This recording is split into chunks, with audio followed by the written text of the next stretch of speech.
Good morning and welcome to Children's Worship. Happy summer and happy Father's Day to you fathers out there and to all people who have fathered us into being. So our worship service today is again in the month of June is focusing on what does it mean to be called as Unitarian Universalists to open doors.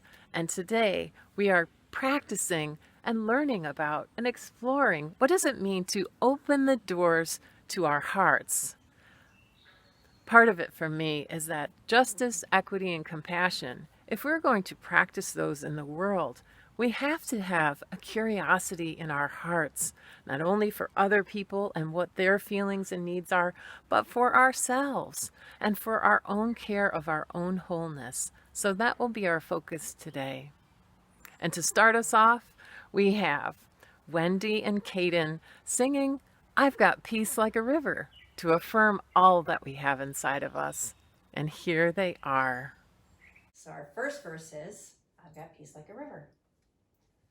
I've got peace like a river, I've got peace like a river, I've got peace like a river in my soul. I've got peace like a river, I've got peace like a river, I've got peace like a river in my soul. I've got joy like a fountain. I've got joy like a fountain, I've got joy like a fountain, I've got joy like a fountain in my soul. I've got joy like a fountain, I've got joy like a fountain, I've got joy like a fountain in my soul. I've got love like an ocean. I've got love like an ocean, I've got love like an ocean, I've got love like an ocean in my soul. I've got love like an ocean, I've got love like an ocean, got love like an ocean in my soul. I've got pain like an arrow. I've got pain like an arrow, I've got pain like an arrow, I've got pain like an arrow in my soul. I've got pain like an arrow, I've got pain like an arrow, I've got pain like an arrow in my soul. Our cello sliding today is Caden and his grandma Barbara. And here they are.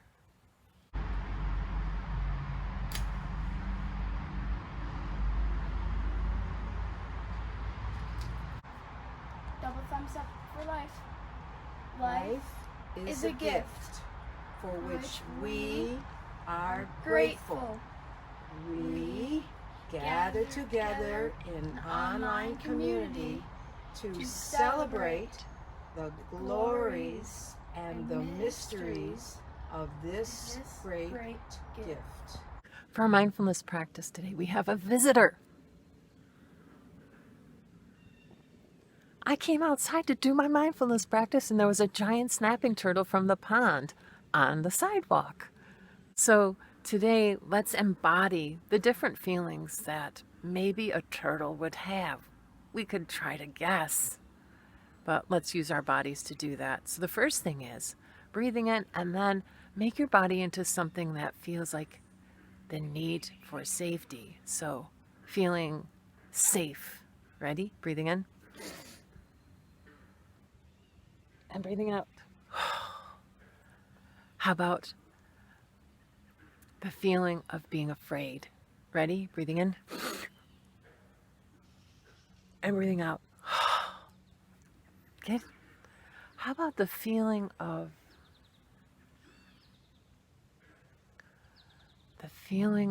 being needing to get something done? So my choice. It's feeling choice and agency because the turtle actually dug a big hole in our garden bed here. So wanting to get something done, the feeling of I have a choice. You ready? Breathing in. Breathing out. Good. How about the feeling of being alone, maybe out here all by oneself? Breathing in and breathing out.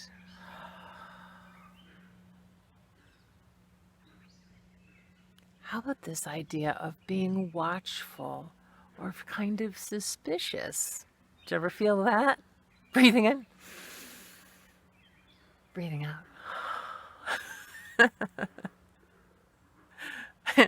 And one more time to do anything that you would like to do. Where are you at today? If you welcome that whatever is there inside of you, remember that we can always act. We have a choice to act on whatever is there, but we can always say yes to what is there. And then we make a decision about choice, and we'll cover that in our story today. But what is inside you right now? Let's take a deep breath and just embody that feeling. Breathing in and breathing out. Very good. Now, for our moment of inquiry today, I have a question for you. And that question is, what would it be like if you took one of your feelings and you locked it away so that never would you feel it or know it again? It's a kind of weird question. Why would people want to do this?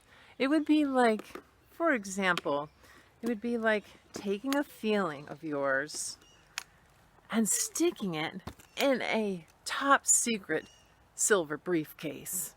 I know that's a weird image, but it makes it real for me. What if I took my feeling, say my feeling was the feeling of being, feeling guilty. What if I took the feeling of guilt and I put it here because maybe I did something that I wasn't so proud of, like I made a mistake, and then I felt so guilty about the mistake that I locked it away in this silver briefcase inside myself. And so I end up carrying this around with me everywhere I go, and nobody gets to see that I feel guilty about something maybe I wasn't so proud of.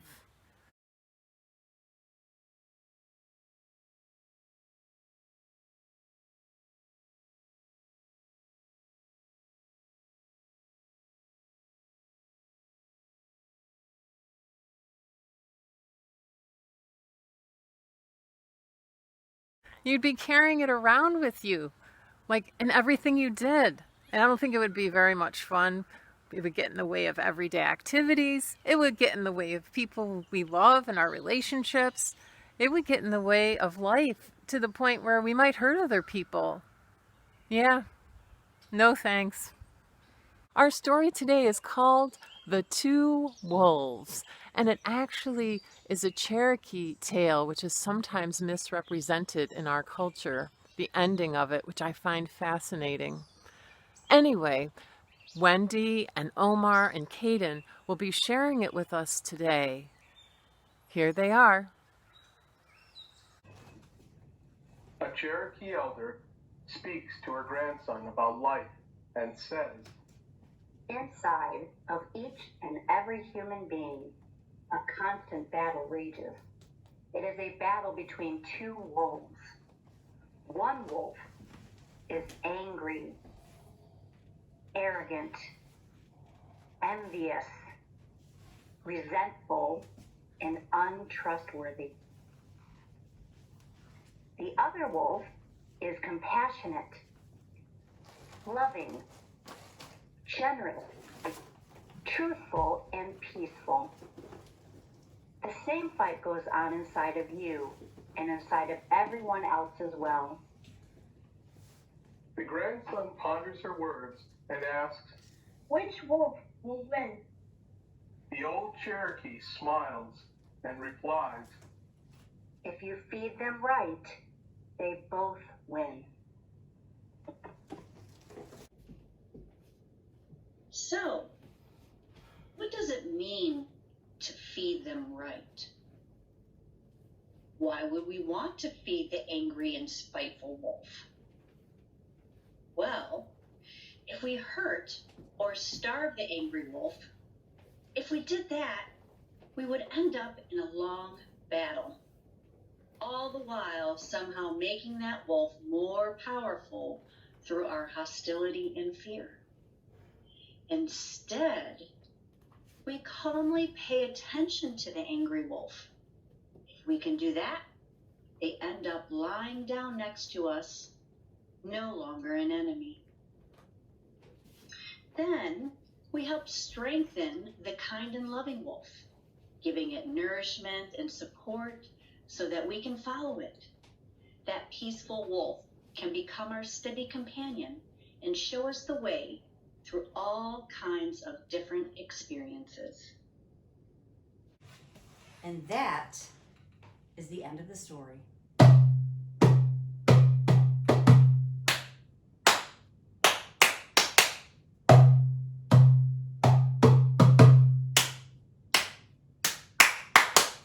Yeah, so I'm wondering what you think the story has to teach or remind us about.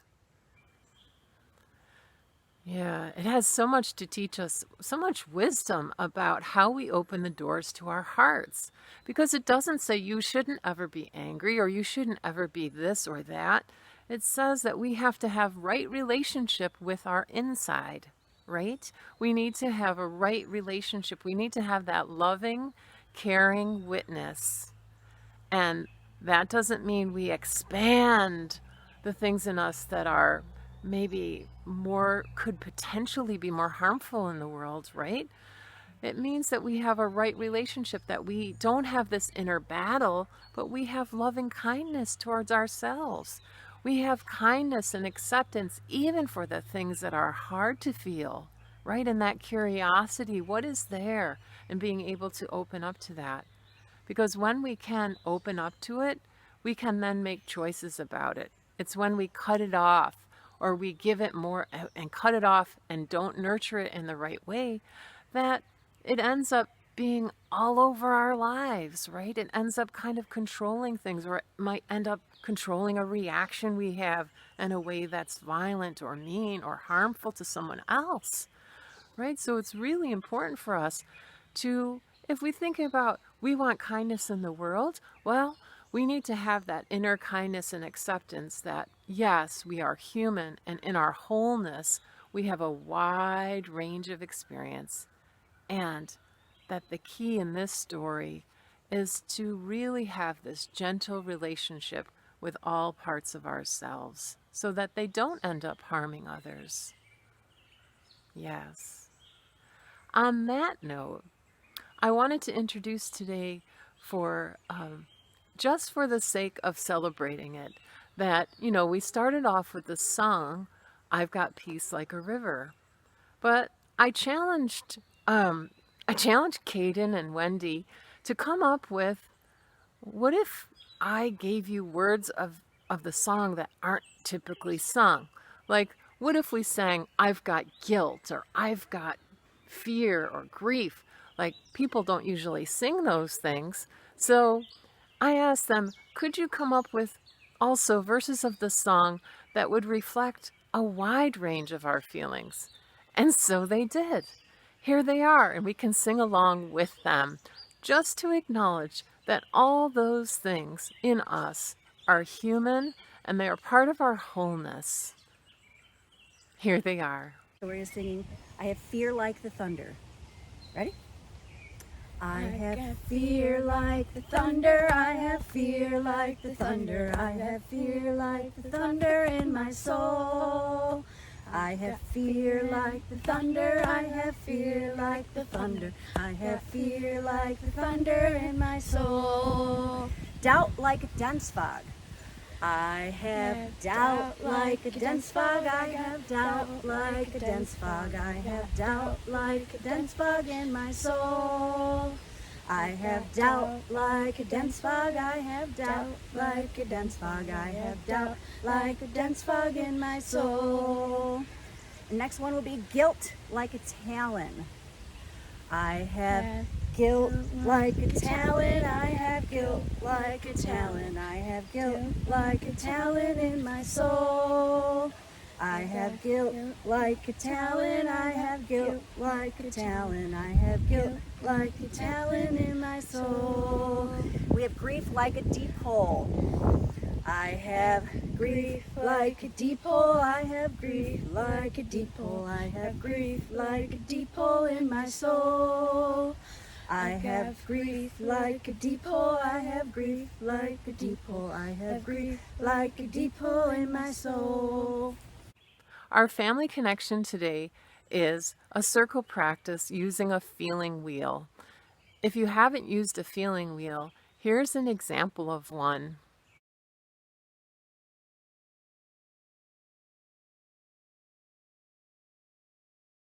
They can be simple or they can be really complex like this one, but at any rate, they're a wheel that represents the very big diversity of feelings that humans can have. And the way that you use it in a family would be to help people in your family understand what feelings you have and to listen to other people and what feelings they might have. Because sometimes it's hard to say what just we feel. So this practice is to use the feeling wheel and pass it around your family. And if you have a family or you're a young person and maybe you don't read yet, you could design a feeling wheel or download a feeling wheel that has pictures or has really simple words that you can read. So here is the Williams-Wolf family using the feeling wheel. And one of the ways that you can do this, which I invited them to try, is to pass the feeling wheel around more than once and really just listen to each other. Because remember what we said earlier, that we can have a multiple range of things inside of us? Well, that can exist at any point in time. At any point in time, you may have several things that you feel, and your family members may not know about them, or just witnessing them might make you feel more comfortable and safe in your family. Yeah, so here they are, and I'm so grateful for this witness. So this will make us become empowered, but it just takes practice. So our family has downloaded from the internet and printed out a feelings wheel. So we're gonna pass this around and we're gonna talk about our feelings. Anyone wanna start first? I'll go.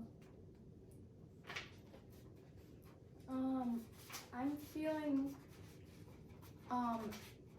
lonely because I haven't really been able to play with friends a lot recently, and I'm kind of proud of all the work I've done recently, all the schoolwork.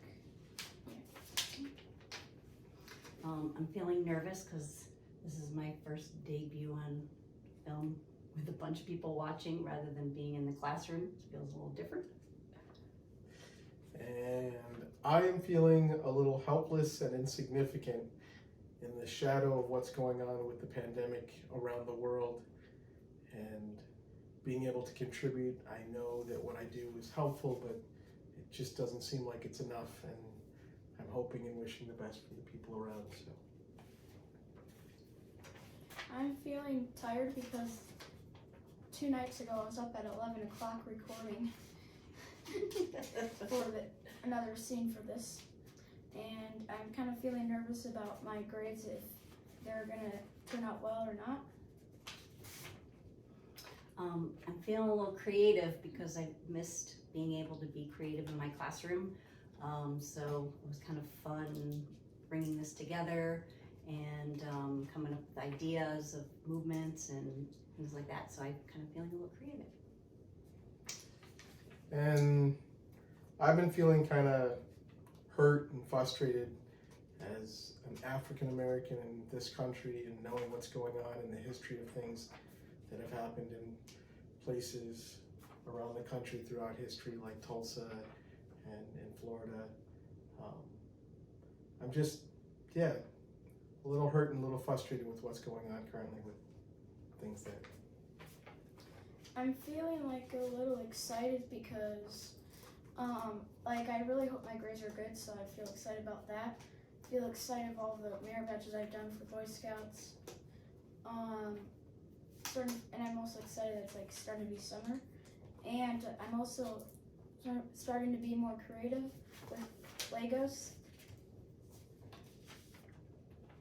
And I'm thinking, I'm feeling thankful. Feeling thankful for my family, that we have a really great relationship, and not just this immediate family, but all of my family, that we have a lot of different religions and races all mixed together, and I'm feeling thankful that we can count on each other during this time that's going on right now. Which is funny because I'm feeling kind of thankful and hopeful myself. I'm thankful that everyone in my circle of the world is doing well and is healthy and hasn't had any serious issues with COVID. I'm thankful that everyone that I know is safe from the brutality that's been going on, and I'm very hopeful that this pandemic will pass and that people are starting to do the right things and we're coming out of this, and that there's actually change going on in the system for the things that need to be changed considering our current social climate. So I'm just thankful for the love of my family and hopeful that we will all be safe and sound when this is all said and done. We'll be able to laugh about the pandemic of 2020. So hopefully you can share this feelings wheel with your family and learn a little bit more about how your family is feeling.